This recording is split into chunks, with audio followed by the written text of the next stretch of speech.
நீங்கள் பார்த்து கொண்டிருப்பது உங்கள் ஜாஷுவா டிவி. சகல ஜனங்களுக்கும் நற்செய்தி. காணாமல் போன ஆடா இருந்தேனே ஏசையா, கண்ணோக்கி பார்த்தீரே, கவலைகளை மாற்றினீரே, மறக்கவில்லையே, மார்போடு அணைத்து கொண்டீரே, தேடி வந்தீரே, தீமைகளை அகற்றி விட்டீரே. Praise the Lord. ஆண்டவராகிய இயேசுவின் நாமத்தினால் உங்களுக்கு அன்பின் வாழ்த்துக்கள்.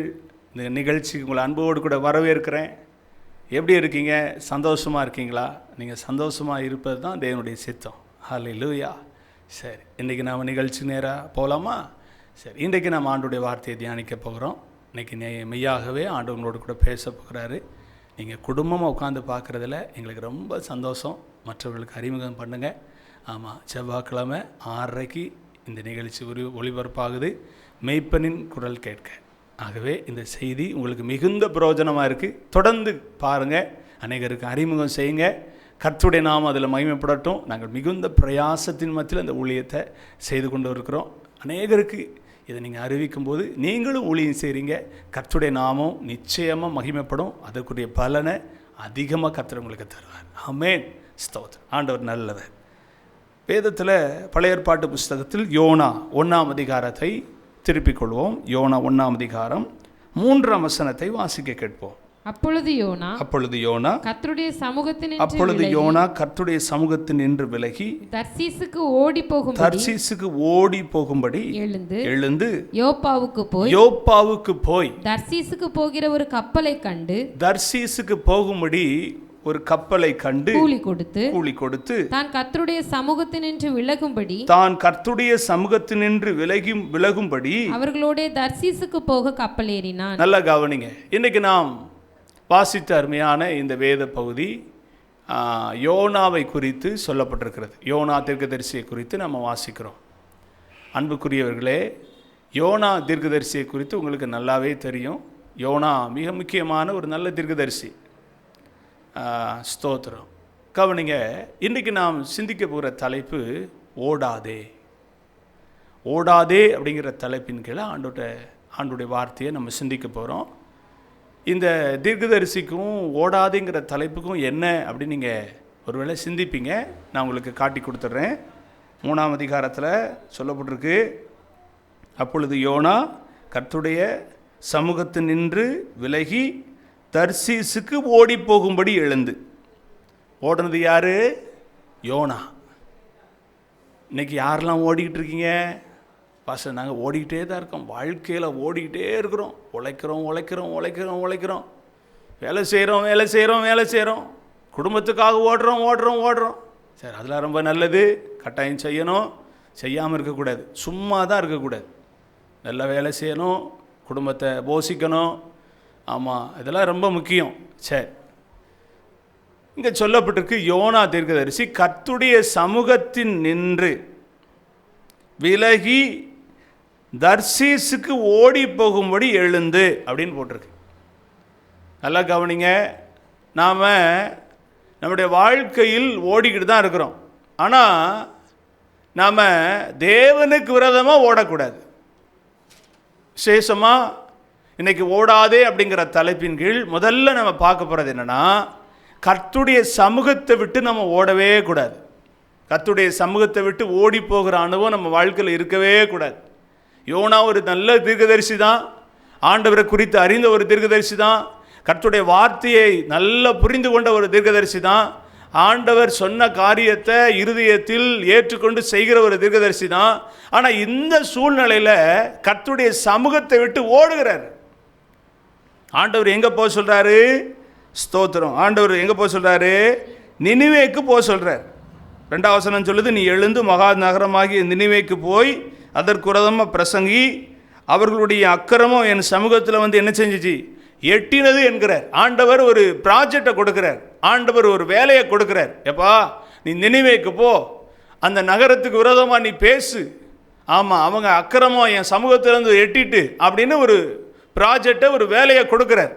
ஆனால் இது ஆண்டவர் கொடுக்கிற வார்த்தை என்று அறிந்து கொண்ட இந்த யோனா இப்போ அவர் என்ன பண்ணுறாரு? ஆண்டவர் சொன்ன அந்த தேவ சித்தத்தை, தேவ சமூகத்தை விட்டு ஓடுறார். வேண்டாம், நினிவேக்கு போகக்கூடாது.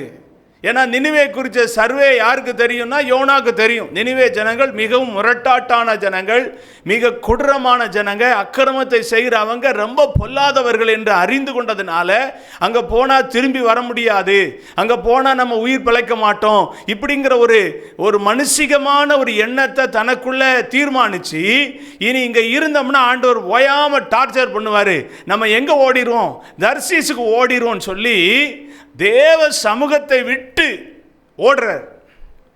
இதில் ஒரு பெரிய கவனிக்கப்படக்கூடிய ஒரு விஷயம் என்னன்னா, நான் இதை தியானிக்கும் போது ஒரு காரியத்தை நான் அதை ஸ்தோத்திரம் கொஞ்சம் கவனித்தேன். என்ன அப்படின்னா, தர்சீசுக்கு போகிற நபர், அதாவது கூலி கொடுத்து போகிறார், பணம் கட்டி போகிறார். தேவ சமூகத்தை விட்டு ஓடுறவர், கர்த்தருடைய சமூகத்தை விட்டு ஓடி போகிறவர் கூலி கொடுத்து போகிறார். கவனிக்கிங்களா? இன்னைக்கு நிறைய பேர் கூலிக்காக ஓடுறீங்க, ஆனால் இவர் கூலி கொடுத்து ஓடினார். ஆமாம், ஞாயிற்றுக்கிழமை ஆராதனையா, உபவாச ஜபமா, சபையில் ஒரு விசேஷத்தை ஜபமா, ஒரு கூட்டமா, இல்லை எனக்கு வேலை தான் முக்கியம், நான் ஓடணும், எனக்கு வேலையில் இன்னைக்கு நிறைய சம்பாத்தியம் கிடைக்கும், எனக்கு நிறைய வருமானம் வரும், இன்னைக்கு ஒரு நாள் ஓட்டி பார்த்தோம்னா எனக்கு அவ்வளோ வருமானம் கிடைக்கும்னு ஓடுறோம். கர்த்தருடைய சமூகத்தை விட்டு ஓடுறோம். இன்னைக்கு எங்கள் சொந்த வேலை இருக்குது, என்னுடைய வயலில் வேலை இருக்குது, என்னுடைய தொழில் இன்னைக்கு தான் ரொம்ப சூப்பராக இருக்கும், இன்னைக்கு நிறைய நான் இன்னைக்கு என்ன செய்ய முடியும், என்னுடைய வருமானத்தை நான் ஈட்டுக்கொள்ள முடியும், அதனால் நான் போய்தான் ஆகணும்னு ஓடுறீங்களே. கர்த்தர் உங்களை வாழ வச்சார் அப்படிங்கிறத ஏன் நீங்கள் நினைவு கூறதில்லை? அவர் உங்களோட இருந்து உங்கள் வாழ்க்கையில் ஆண்டவர் எவ்வளவு உறுதுணையாக இருந்ததுனால இந்த நிலைமைக்கு வந்திருக்கீங்கிறத யோசிக்கிறது இல்லையே. கர்த்தருடைய சமூகத்தை விட்டு ஓடாதீங்க, தேவ சமூகத்தை வாஞ்சிங்க, கர்த்தருடைய சமூகத்தை நீங்கள் விரும்புங்க. காலத்தை பிரயோஜனப்படுத்திக் கொள்ளலாம், நாட்கள் பொல்லாதது அப்படிங்கிறத நீங்க விளங்கிக் கொள்ள முடியாது. காலத்தை பிரயோஜனப்படுத்துங்க. நாம் வாழ்கிற காலம் மிகவும் கடைசி காலம், தேவனுடைய வருகையின் காலம். இந்த நாட்களில் ஓடணும், உழைக்கணும், ரைட்டு தான், ஆனால் கர்த்தருடைய சமூகத்தை விட்டுட்டு ஓடாதீங்க. வேதத்தில் அழகா சொல்லப்பட்டிருக்கு, பழைய ஏற்பாட்டு ஜனங்களுக்கு ஆண்டவர் 6 நாள் வேலை செய்ய சொன்னார், 7ஆவது நாள் ஓய்ந்திருக்க பண்ணார். அன்னைக்கு ஓய்வு நாள். 6 நாள் நல்ல வேலை செய், ஓடு, குடும்பத்துக்காக ஓடு, உன் பிள்ளைகளுக்காக ஓடு, எல்லாத்தையும் செய்கிறதுக்கு ஓடு, ஆனால் ஒரு நாள் நீ என்னுடைய சமூகத்திலிருந்து ஓய்ந்திருக்கணும்.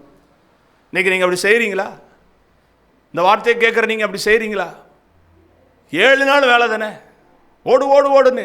உண்மையாக சொல்கிறேன், எப்படி ஓடுனீங்கன்னா, தேவ சமூகத்தை நீங்கள் விரும்பாமல் வாஞ்சிக்காமல் ஓடுனீங்கன்னா ஒரு நாளைக்கு ஆஸ்பத்திரிக்கு ஓட வேண்டிய நிலைமை வரும். ஆஸ்பத்திரிக்கு ஓட வேண்டிய நிலைமை வரும், ஆரோக்கியத்துக்காக ஓட வேண்டிய நிலைமை வரும், சுகத்துக்காக ஓட வேண்டிய நிலைமை வந்துடும். வேண்டாம், நானே உன் பரிகாகியாகிய கர்த்தர்னு சொல்கிறாரு, அவரை நீங்கள் பற்றி கொண்டீங்கன்னா எல்லா ஆக்கினைக்கும் எல்லா வியாதிக்கும் உங்களை விலக்கி அவர் பாதுகாப்பார். கர்த்தருடைய சமூகத்தை விட்டு ஓடாதீங்க, தேவ சமூகத்தை வாஞ்சிங்க. இன்னைக்கு ஆண்டவர் சொல்கிறார், நீ ஓடாதே மகனே, நீ ஓடாதே மகளே, தொழில் பெருசுன்னு ஓடாத, சம்பாத்தியம் பெருசுன்னு ஓடாத, ஐஸ்வர்ய சம்பனரை தேடு, ஓடாத. யோனா கர்த்தருடைய சமூகத்தில் நின்று விலகி ஓடனா. என்ன நடந்துச்சு தெரியுமா? சொல்லப்பட்டிருக்கு, பெருங்காற்று வந்துச்சான், பெருங்காற்று. 9ஆவது வசனத்தை வாசிங்க. ஸ்தோத்திரம். அதற்கு அவன், நான் எபிரெயன், சமுத்திரத்தையும் பூமியையும் உண்டாக்கின பரலோகத்தின் தேவனாகிய கர்த்தரிடத்தில் பயபக்தி உள்ளவன் என்றான். அவன் கர்த்தருடைய சமூகத்தினின்று விலகி ஓடுகிறவன் என்று தங்களுக்கு அறிவித்ததினால் அந்த மனுஷர் மிகவும் பயந்து அவனை நோக்கி, நீ ஏன் இப்படி செய்தாய் என்றார்கள். பின்னும் சமுத்திரம் அதிகமாய் கொந்தளித்துக் கொண்டிருந்தது. அவர்கள் அவனை நோக்கி, சமுத்திரம் நமக்கு அமரும்படி நாங்கள் உமக்கு என்ன செய்ய வேண்டும்? நல்லா கவனிங்க. பெருங்காற்று வருது, கொந்தளிப்பு வருது, எல்லாருக்கும் பயம் வருது. இதெல்லாம் ஏன் நடந்துச்சு தெரியுமா? ஒரு மனிதன் கர்த்தருடைய சமூகத்தை விட்டு ஓடுனதுனால. இன்னைக்கு குடும்பத்தில் இருக்கிற குடும்ப தலைவர், குடும்ப தலைவி, நீங்கள் கர்த்தருடைய சமூகத்தை விட்டு ஓடுனீங்கன்னா குடும்பம் ஆடும், கொந்தளிக்கும். பல பிரச்சனைகள் கொந்தளிச்சு வரும். இன்னைக்கு நிறைய குடும்பத்தில் அப்படி தான் நடந்துக்கிட்டு இருக்கு. வேலை போதும், சம்பாத்தியம் போதும், என் சொந்தக்காரங்க போதும், என் குடும்பம் போதும்னு சொல்லிட்டு இன்னைக்கு ஆராதனையை கூட விட்டுட்டு ஓடுறீங்கல்ல. ஆராதனைலாம் எங்களுக்கு சாதகமாக வைங்கன்னு சொல்கிறவங்களாம் இன்னைக்கு நிறைய பேர் இருக்கீங்க. அப்படிலாம் வைக்க முடியாது, அப்படி வைக்கக்கூடாது. ஆண்டவர் முன்னிலைப்படுத்தணுமா, உலகத்தை முன்னிலைப்படுத்தணுமா, வேலையை முன்னிலைப்படுத்தணுமா? யோசிங்க. இன்னைக்கு உங்களுக்கு தெரியல பெருசா, இன்னைக்கு நல்லா போதும். ஆனால் ஒரு நாள் வேதனைப்படக்கூடிய ஒரு சூழ்நிலை வரும். கர்த்தருடைய சமூகத்தை வாஞ்சிக்காம, ஆண்டவரை ஆராதிக்கிற அனுபவத்தை வாஞ்சிக்காம வீட்டில் உட்காந்துக்கிட்டு வேலை வேலைன்னு ஓடுறீங்கன்னா ஒரு நாள் ரொம்ப பயங்கரமாக வரும். யோசிங்க. தேவ சமூகத்தை ஒரு நாள் உங்களால் தேட முடியல, ஒரு நாள் ஆண்டுடைய சமூகத்தில் உங்களால் உட்கார முடியல, ஒரு நல்ல திருச்சபையை கண்டு அந்த சபையில் போய் கர்த்தருடைய உபதேசத்தை ஒரு 2 மணி நேரம் உங்களால் கேட்க முடியல, கர்த்தரை ஆராதிக்க உங்களுக்கு இருதயம் ஒத்து போக மாட்டுக்கு, இடம் கொடுக்க மாட்டுக்கு, வேலைக்கு மட்டும் ஓடுறதுக்கு இருதயம் ஒத்து போகுது. தேவையில்லாத காரியத்தை பேசுகிற இடத்துல, அடுத்த குடும்பத்தை கெடுத்து பேசுகிற இடத்துல உட்காந்து உங்களால் வேலை செய்ய முடியுது. சபையில் அப்படியே உங்களுக்கு சொல்லிக் கொடுக்குறாங்க, உங்கள் வாழ்க்கை எப்படி இருக்கணும், உங்கள் குடும்பம் எப்படி இருக்கணும், நீங்கள் சமுதாயத்தில் எப்படி தேவனுக்கு பிரியமாக இருக்கணும், இதெல்லாம் சொல்லிக் கொடுக்குறாங்க. கர்த்தரை ஆராதிக்கக்கூடிய ஒரு நேரம் உங்களுக்கு இருக்குது. கர்த்தருடைய சமூகத்தை விட்டு ஓடாதீங்க, உலகத்தை தேடி ஓடாதீங்க. ஆண்டவர் உங்களோட எச்சரித்து பேசுகிறாரு. கர்த்தருடைய சபையை விரும்புங்க. எங்களை போல் ஆராதிக்கிற ஒரு நல்ல சபையில் வந்து கர்த்தரை ஆராதிக்க வாங்க. ஆமாம், ஸ்தோத்திரம். கருவந்தால தான் நாங்கள் ஆராதிக்கிறோம். அப்படி சபையில் வந்து கர்த்தரை ஆராதிக்க வாங்க. கர்த்தர் உங்களை ஆஸ்வதிப்பார். ஆமாம், அப்படியே வீட்டுக்குள்ளே உட்காந்துக்கிட்டு ஆண்டவரை ஆராய்ச்சிடலாம் முடியாது. சபைக்கு வரணும், கர்த்தருடைய சமூகத்தில் வந்து கர்த்தரை ஆராதிக்க பழகணும். நீங்கள் உங்களை நீங்களே திருப்திப்படுத்தி கொள்ளக்கூடிய வாழ்க்கை உங்களுக்கு திருப்திகரமாக இருக்காது. ஸ்தோத்திரம். ஆண்டவருடைய நாமத்துக்கு மகிமை. ஸ்தோத்திரம். மாத்திரமல்ல, இன்னும் வேதத்தில் நிறைய பேர் ஓடி இருக்கிறாங்க. 2 ராஜாக்கள் புஸ்தகத்தை எடுத்துக்கொள்வோம். 2 ராஜாக்கள் புஸ்தகம் 5ஆம் அதிகாரத்தை திருப்பிக்கிட்டிங்கன்னா அதனுடைய 20ஆம் வசனத்திலிருந்து வாசிக்க கேட்போம். 2 ராஜாக்கள் 5ஆம் அதிகாரம் 20ஆம் வசனத்திலிருந்து. தேவனுடைய மனுஷனாகிய எலியாவின் வேலைக்காரன், தேவனுடைய மனுஷனாகிய எலிசாவின் வேலைக்காரன் கேயாசி என்பவன் தீர்க்கதரிசியாகிய நாகமான் கொண்டு வந்ததை என் ஆண்டவன் அவன் கையிலே வாங்காமல் அவனை விட்டு விட்டார்.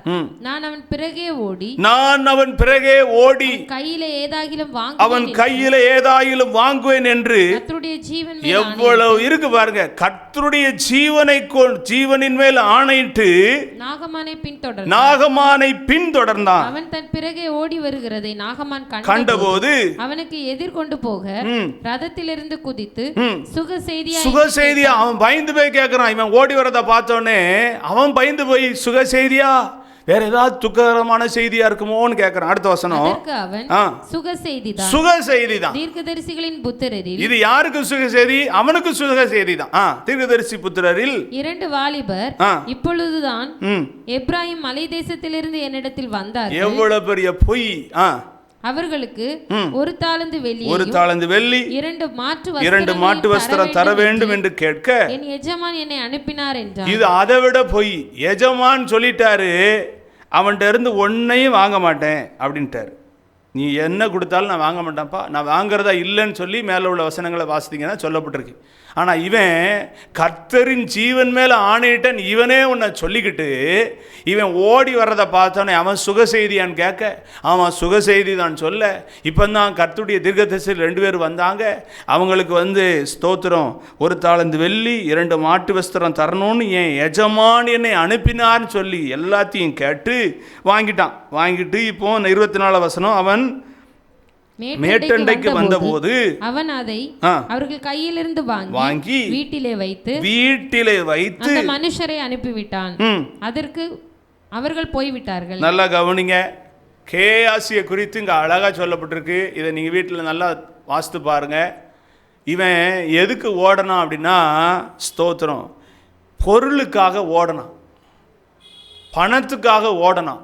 ஆனால் தேவனுடைய மனுஷன் வேண்டான்னு சொன்னதை இவன் விரும்பி ஓடுறான். நல்லா கவனிங்க. இவன் ஓடி போய் அதெல்லாம் வாங்கி தன்னுடைய வீட்டில் கொண்டு போய் ஒளிச்சு வச்சுட்டு ஒளிச்சு வைக்க எவ்வளோ பெரிய தப்பு செய்கிறான் பாருங்க. இன்னைக்கு நல்லா கவனிங்க. பிசாசு உங்களை ஓட வைக்கிறான்னா பொய் சொல்ல வைப்பான், உங்களை அடுத்தவங்களுடைய பொருளை அபகரித்து மறைச்சி வைக்க வைப்பான், அடுத்தவங்களுக்கு முன்னால் திருட்டளவாக வாங்கி அல்லது இந்த பெரிய ஆள் ஆகணுங்கிற நூதனமான புத்தியை உங்களுக்கு கொடுப்பான். இதெல்லாம் உங்கள் வாழ்க்கையில் வருதுன்னா நீங்கள் சொல்லணும், ஆண்டவரே இது எனக்கு வேணாம்ப்பா, இது என் வாழ்க்கைக்கு நிம்மதி கிடையாது, இது என் வாழ்க்கைக்கு நிரந்தரம் கிடையாது, இது நான் ரொம்ப தப்பு பண்ணுறேன்னு ஆண்டுடைய சமூகத்தில் வந்துட்டீங்கன்னா தப்பிச்சிங்க. கேயாசி தேவனுடைய மனுஷனோடு இருந்தவன் தானே, அவன் எப்படி அப்படி சிந்திச்சான் அப்படின்னா ரொம்ப ஆச்சரியமாக இருக்குது. அவனுக்குள்ளே பிசாசு புகுந்து அவனை ஓட வைக்கிறான். இன்றைக்கி நிறைய பேர் அப்படி தான் ஓடுறாங்க, பணம் பணம் பணம் பணம்னு பிணம் மாதிரி ஓடுறாங்க. ரொம்ப வேதனையாக இருக்குது, ரொம்ப வேதனையாக இருக்குது. பல நாட்களாக நல்ல உபதேசத்தை கேட்டவங்க கூட இன்றைக்கி ஓடுறாங்க, நல்ல ஊழியக்காரங்களுக்குள்ளே இருந்தவங்க கூட இன்றைக்கி ஓடுறாங்க, சத்தியத்தை நல்லா கேட்டவங்க கூட ஓடுறாங்க. ரொம்ப வேதனையாக இருக்குது. இவன் ஓடி அதெல்லாம் வாங்கிட்டான், இப்போ அடுத்த மறுபடியும் ஊழியக்காரனை தேடி வரான். அப்போ அங்கே அழகாக சொல்லப்பட்டிருக்கு, 27 வாசிங்க. ஆகையால் நாகமானின் குஷ்டம், ஆகையால் நாகமானின் குஷ்டரோகம் உன்னையும் உன் சந்ததியாரையும் என்றென்றைக்கும் பிடித்திருக்கும் என்றான். உடனே அவன் உறைந்த மலை நிறமாகிய குஷ்டரோகியாகி அவன் சமூகத்தை விட்டு புறப்பட்டு போனான். இவன் ஓடி போனதுனால இவனுக்கு கிடைச்சது என்ன? குஷ்டரோகம். அன்பானவர்களே, தேவனுடைய திட்டத்துக்கு விரோதமாக ஓடி பொருட்களை சம்பாதிச்சு அதை யாருமே பார்க்கலை நம்ம கேட்டது, யாருமே பார்க்கலை நம்ம அபகரித்தது, யாருமே பார்க்கலை நம்ம புதைச்சி வச்சிருக்கிறது, ஒளிச்சு வச்சிருக்கிறது அப்படின்னு நீங்கள் ஒருவேளை இருந்திருப்பீங்கன்னா இன்றைக்கி ஆண்டவர் உங்களை பார்த்து எச்சரிக்கிறார். நீ ஓடினது தப்பான அனுபவம், உனக்கு என்ன கிடைக்கும்னா சாபம் தான் உனக்கு கிடைக்கும். ஒருவேளை இந்த வார்த்தையை கேட்குற நீங்கள் உணர்த்தப்படுவீங்க, நான் ஆண்டவரே நான் ஓடினது தப்பு தான், நான் அபகரிச்சு கொண்டது தப்பு தான், நான் பிடுங்கி வச்சிருக்க தப்பு தான், என்னை மன்னிச்சிருங்கன்னு சொல்லி நீங்கள் தேவனுடைய பாதத்தில் விழுந்து கதறி தேவ சமூகத்தில் மன்னிப்பை பெற்றுக்கொள்வீங்கன்னா தப்புச்சிங்க. நீங்கள் தவறாக ஓடின அனுபவத்தில் இருந்து நீங்கள் மீண்டு வர கர்த்தர்களோட பேசுகிறாரு. ஓடாதே. கடைசியாக ஒன்று சொல்லி முடிச்சிடுறேன். புதிய ஏற்பாட்டில் சொல்லப்பட்டிருக்கு, இயேசு கிறிஸ்துவை காட்டி கொடுத்த யூதாஸ் காரியத்தை குறித்து சொல்லப்பட்டிருக்கு. இயேசு கிறிஸ்து கடைசி ராபோஜன பந்தியில் உட்கார்ந்துருக்கும் போது சொல்கிறாரு, உங்களில் ஒருவன் என்னை காட்டி கொடுப்பான்னு சொல்லிட்டு சொல்லும்போது அப்போ சீசர்கள் கேட்குறாங்க, யார் அவன், நானா அப்படின்னு கேட்கும்போது ஆண்டவர் சொல்வார், ஒரு ஸ்தோத்திரம் துணியை அவன் கையில் கொடுத்து நீ தான் அப்படிம்பாரு, நீ செய்கிறத சீக்கிரமாக செய்யணுன்னே அவன் எந்திரிச்சு அவன் பிசாசனுடைய இருதயத்தை தூண்டின அப்படின்னால அவன் எந்திரிச்சு வேகமாக ஓடி போவான் ஆண்டவரை காட்டி கொடுக்கறதுக்கு. நடந்தது என்ன? அவன் தற்கொலை செய்து மரித்தான். குற்றமில்லாத ஒருவரை நான் காட்டி கொடுக்க ஓடினேனே, காட்டி கொடுத்தேனே அப்படின்னு சொல்லி அந்த அனுபவம் அவன் இருதயத்தை வேதனைப்படுத்தி கடைசியில் அவன் தற்கொலை செய்து மரித்தான் என்று வேதத்தில் வாசிக்கிறோம்.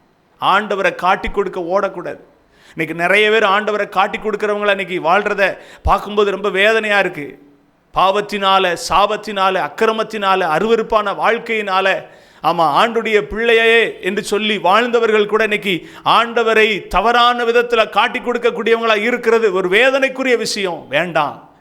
ஆண்டவர் இருக்கிற பிள்ளைகள் அப்படி இருக்க வாய்ப்பு இல்லை. ஆண்டவரை குற்றவாளியாகவோ அவர் பாவத்தை செய்யக்கூடியவராகவோ அல்லது அவர் துன்மார்க்கராகவோ நீங்கள் காட்டி கொடுக்க வேண்டாம். அவர் பரிசுத்தவான், அவர் நீதிமான், அவர் உத்தமர், அவர் வாழ வைக்கிறவர் என்பதை காட்டி கொடுக்கிறவங்க நீங்கள் இருங்க. அவரை தவறான விதத்தில் நீங்கள் காட்டி கொடுக்கக்கூடியவர்களா உங்கள் வாழ்க்கையின் அடையாளம் இன்னைக்கு அமையும் சொன்னா இன்னைக்கு ஆண்டவர் சொல்றார், அதற்கு நீ ஓடாதே. 3 காரியம் கர்த்தருடைய சமூகத்தை விட்டு ஓடக்கூடாது. 2வது, கேயாசியை போல உலக பொருளுக்காக தேவன் விரும்பாத காரியத்துக்காக அபகரித்து கொள்ள ஓடக்கூடாது. 3வது, கர்த்தராகிய இயேசு கிறிஸ்துவை தன்னுடைய வாழ்க்கையிலிருந்து காட்டி கொடுக்கிற வாழ்க்கை இருக்கக்கூடாது, அதற்காக ஓடக்கூடாது என்று சொல்லி ஆண்டவர் உங்களை பார்த்து பேசுகிறார். இந்த செய்தி உங்கள் வாழ்க்கையில் உண்மையாகவே ஆண்டவர் பேசியிருப்பார்னா இருந்த இடத்துல கண்களை மூடி ஜெபம் பண்ணுங்க. ஆண்டவரே, நான் ஓடின நாட்கள் உண்டு, என்னை மன்னிங்கன்னு சொல்லி தேவ சமூகத்தில் ஒப்புரவாகுங்க. நான் உங்களுக்காக ஜெபிக்கிறேன். ஆண்டவர் பெரிய மாற்றத்தை உங்கள் வாழ்க்கையில் குடும்பத்தில் செய்வார். ஜெபிப்போமா? நேசிக்கிற நல்ல ஆண்டவரே, இயேசுவின் நாமத்தினால் உம்முடைய சமூகத்தில் வருகிறேன். ஓடாதே என்ற இந்த தலைப்பின் கீழ் உம்முடைய பிள்ளைகளோடு பேசியிருக்கீங்க. கர்த்தருடைய சமூகத்தை விட்டு ஓடுகிற கேயாசியை போல உலக பொருளுக்காக அபகரித்து கொள்ள ஓடுகிற கர்த்தராகிய இயேசு கிறிஸ்துவை காட்டி கொடுத்த யூதாசை போல தன்னுடைய வாழ்க்கையில் இயேசு ஸ்தோத்திரம் ஆமென், இயேசுவை ஆண்டவரே துன்மார்க்கமாக அசுத்தமாக காட்டி கொடுக்கிற வாழ்க்கையுடைய உம்முடைய பிள்ளைகளுடைய வாழ்க்கையில் இருக்கிற ஓட்டங்கள் மாறட்டும்னு சொல்லி ஜெபிக்கிறப்பா. இந்த வார்த்தையை கேட்டு அர்ப்பணித்து ஆண்டவரே, நான் இப்படி வாழ மாட்டேன்னு சொல்லி அர்ப்பணிக்கிற நம்முடைய பிள்ளைகளுக்கு ஒரு புதிய வாழ்க்கை தாங்க. என்ன நோக்கத்துக்காக இந்த வார்த்தையை பேசும்போது அடியானுக்கு உள்ளத்தில் ஆஞ்சியை கொடுத்தீங்களோ அந்த நோக்கம் நிறைவேறட்டும். உங்கள் நாமம் மகிமைப்படட்டும். இயேசுவின் நாமத்தில் ஜெபிக்கிறேன் நல்ல பிதாவே, ஆமென். கர்த்தர் உங்களை ஆஸ்வதிப்பார். இந்த செய்தி உங்களுக்கு பிரயோஜனமாக இருந்திருக்கும்னா ஸ்க்ரீனில் தெரிகிற நம்பருக்கு உங்களுடைய சாட்சிகளை தெரியப்படுத்த மறவாதிருங்க. எங்களுக்காக, ஊழியங்களுக்காக, ஜாசுவா டிவிக்காக தொடர்ந்து ஜெபம் பண்ணுங்க. அடுத்த நிகழ்ச்சியில் உங்களை பார்க்கும் வரை கர்த்தருடைய கிருபை, இரக்கம், சமாதானம் உங்களோடு கூட இருப்பதாக. God bless you. ஆமென். காணாமல் போன ஆடாய் இருந்தேனே ஏசையா, கண்ணோக்கி பார்த்தீரே கவலைகளை மாற்றினீரே. கண்ணோக்கி பார்த்தீரே கவலைகளை மாற்றினீரே. மறக்கவில்லையே, மார்போடு அணைத்து கொண்டீரே. தேடி வந்தீரே, தீமைகளை அகற்றி விட்டீரே.